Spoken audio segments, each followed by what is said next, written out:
He's the supreme leader of Cobra and the sworn enemy of democracy. Welcome to WatchMojo.com, and today we will explore the comic book origins of the global terrorist known as Cobra Commander. You will have to answer for this to your Congress, your courts. Correction. They will have to answer to me. What is it you want? I want it all.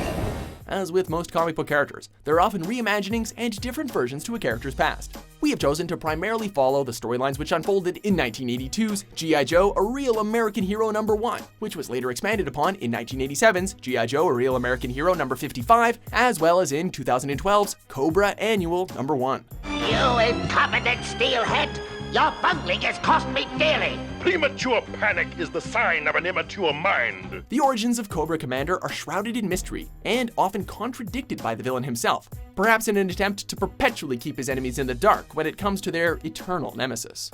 Cobra Commander's first comic book appearance was right alongside the Joes, in a story called Operation Lady Doomsday from G.I. Joe #1.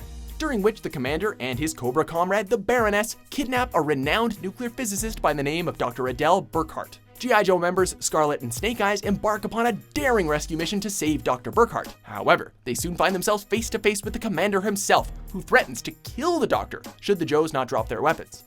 A skirmish soon follows between the two teams, with both Burkhart and Cobra Commander suffering non-lethal gunshot wounds during the struggle. Cobra Commander escapes arrest, setting up what would be the first of many standoffs the Joe team would have with the terrorist leader. Soon the world will cower in the face of Zeus. Cobra Commander would be given a slightly more detailed backstory in issue #55 of G.I. Joe, A Real American Hero, where it's revealed that a young Cobra Commander actually worked as a used car salesman prior to his career of international terror. This revelation is spoken in rather casual conversation to the Commander's right-hand man Destro, as the two are driving around in disguise before being stopped by a state trooper.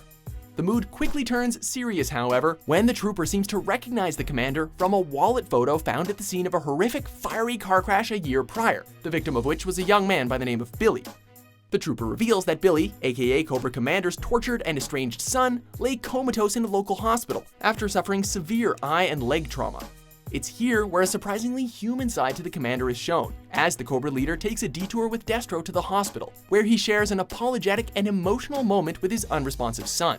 Destro reminds the Commander of his confrontations with Billy in the past, yet Cobra's chief in command remains penitent and regretful of his actions, remarking how he wishes things could have been different between father and son. Turns out the Cobra Commander has a heart after all. Who knew? Storm Shadow. Never a doubt. Cobra Commander. A modern-day take on Cobra Commander's mythos is offered in a 2012 annual publication. In this series, the title Commander isn't limited to just one man, but bestowed upon different leaders of a far-reaching criminal sect, all with varying methods of command. In Cobra Annual #1, the origins of a man who would eventually succeed Cobra Commander is detailed in the life of a young Crake, a young man born into the violent and tumultuous drug gangs of Southeast Asia. Crake's ruthless yet efficient life as a drug soldier quickly brought the man to the attention of the Cobra Council, the shadowy upper echelon of Cobra, who place in power the various commanders who head the organization. Cobra's Major Blood sets off Crake's violent streak by informing him of a traitor within his gang, after which the young man proceeds to eliminate each of them without mercy. I must replenish the pods. That can wait.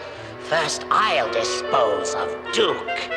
Then we can get on with our conquest of the world. Crake is later captured by the Baroness and invited to join Cobra's ranks. His response isn't exactly positive at first, but the soldier eventually joins forces with Cobra, undergoes facial reconstructive surgery, and dons the battle armor, which would eventually culminate with his taking on the mantle of Commander from every other contender. The time has come for the Cobra to rise up and reveal himself.